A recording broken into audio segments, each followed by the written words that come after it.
Hello guys, for today's video maglalagay tayo or magpapalit tayo ng ating mini driving light, no? Ito kasi yung mini driving light yo guys, no? 40 watts ito, medyo maliit at saka hindi ganun kaliwanag guys, no? So kaya papalitan natin yan ng 80 watts na mini driving light. Mayroon itong 4 na wire, no? So ituturo ko sa inyo ang diagram nito guys kung paano gamitin o paano install itong 4 na wire ng mini driving light. Kaya huwag kayong mag-skip sa video na to guys, panoorin nyo to hanggang dulo, no? Baka may ma-miss kayo na instruction or tips sa pagwa-wire.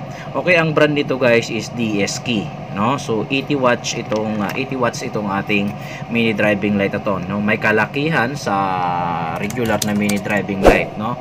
So medyo malaki ito guys at mas maliwanag ito, no? Buo yung ilaw nito at may kasama na rin siyang bracket guys, no? Stainless na bracket, no? So dito natin to ilalagay sa may unahan dahil malaki, so kaya gagamitan natin ng bracket, no? So kasi dito natin to ilalagay sa unahan para kitang-kita at maganda ang bato ng ilaw niya, ng liwanag. Okay, let's go. Okay guys, so ito po yung diagram ng ating mini driving light na mayroong 4 wires, no? So ito na kalimitan yung mga lumalabas ngayon, mga na mini driving light. Unlike before, sa mga mini driving lights na nabibili natin, manotice natin is 3 wire lang sila, no? So isang black, isang red, isang yellow, no? Ngayon manonotice natin 4, no? Katulad nitong ipapalit ko sa aking mini driving light, no? 4 ang wire. So paano ba gamitin yon? Paano i-wiring? So ganito ang ginawa ko guys, no? So yan, ito yung battery, no? Ito yung mini driving light. Ito is busina, no? Mukha lang siyang hindi busina pero busina yan guys, no? Pasensya na kayo sa ginamit kong picture. Okay, so ito relay. Itong dalawa, ito yung relay ng ating mini driving light, no? So dapat dalawa po yung relay ng ating mini driving light para po safe ang ating wiring. Okay, then ito naman yung ating switch or yung ating tinatawag na 3-way switch na gagamitin. Okay, then yan. Mula dito sa battery guys, no? Maglalagay tayo ng wire. Syempre gagamit tayo ng fuse. Fuse is recommended is 10 amperes up to 15 amperes, no? Na fuse. Then, yan, lalagyan natin ng wire. Ilalagay natin yan dito sa number 30 ng relay. Yung dalawang relay ng number 30 nila, pagsasamahin natin yon, no? Pagsasamahin natin yung dalawang number 30 ng relay. Tapos, idudugtong natin dito sa positive ng battery. Okay, tapos, yung number 85 ng dalawang relay, pagsasamahin din natin. Number 85 ng dalawang relay. Isasama na rin natin dyan yung black ng ating mini driving light. Color black, no? Pwede rin naman ilagay na lang natin to sa body ground.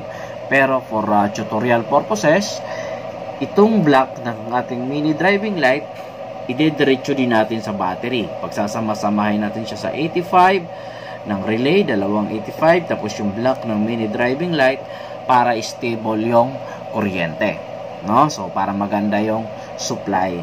So pagsasama-samahin natin sila, then idilagay natin sa negative ng ating battery. Okay, then next number naman ng ating relay is number 86 tsaka 86, no? Dalawa na lang silang natitira.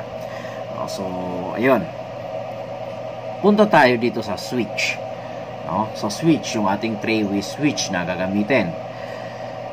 Yung color blue doon ng ating 3-way switch, ilalagay natin yung sa accessories wire. Itong accessories wire depende sa klase ng motor natin, no? Kung anong brand ng motor natin. So itong tutorial na to is para sa Yamaha, no? Lalo na sa aking motor is Yamaha, no? So ang accessories wire ng Yamaha is color brown, no? Yung positive mula doon sa susian, doon natin to idudugtong guys. Yung color blue ng ating 3-way switch. Okay, Tapos, yung color black ng ating 3-way switch, yung black wire, dudugtungan natin yun ng wire, ilalagay natin dito sa 86. No? Yun. Sa 86 ng isang relay. Depende na lang kung alin ang gagamitin mong high and low. No? So, ang ginamit kong low is yung yellow. No? So, yellow. Kaya dito ko siya ilalagay sa yellow. Then, itong high naman, dalawa ang guhit, yung color brown na wire ng ating 3-way switch, dudugtungan din natin ng wire, ilalagay natin sa kung saan ang gagamitin nating high, sa number 86 ng relay. No? So, yon ang gagamitin kong high, itong white wire ng relay. No? So, ng relay, ng ating mini driving light. So, dito naman tayo sa ilaw. Yung yellow, ginawa ko siyang high. Dito ko siya ilalagay, ginawa ko siyang low. Bakit ginawang low? Kasi all season yung yellow.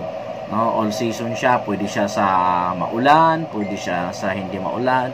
So, okay lang at lagi siyang magagamit. No? Kaya ginawa ko siyang low. Yung color, yellow. Dito ko siya ilalagay sa number 87 ng relay na para sa low. Itong relay na to is para sa low na ilaw. No, dito 'yon sa isang guhit ng ating 3-way switch. Then ito namang white wire, pinagsama din natin ang wire nila, color white na wire ng ating mini driving light, inilagay natin dito sa 87 ng high na relay. No, dito ko siya nilagay sa high ng relay 87. No, ang high, ito yon, color brown ng ating 3-way switch, dinugtungan ng wire, nilagay sa 86. Pag pinindot na natin yung high, ito yung mag-a-activate na relay. So, iilaw itong white. So, ang white na wire is combination of white and yellow na ilaw. No? Kaya the best siya guys. No? Combination. Sobrang liwanag niya kapag pinagsama. So, ito namang color red na wire or ito yung color white na ilaw ng ating mini driving light. So, ulitin ko lang, itong color red na wire, ang ilaw nito is color white. So, dito ko siya inilagay as passing light. No? Nilagay ko siya as pass light.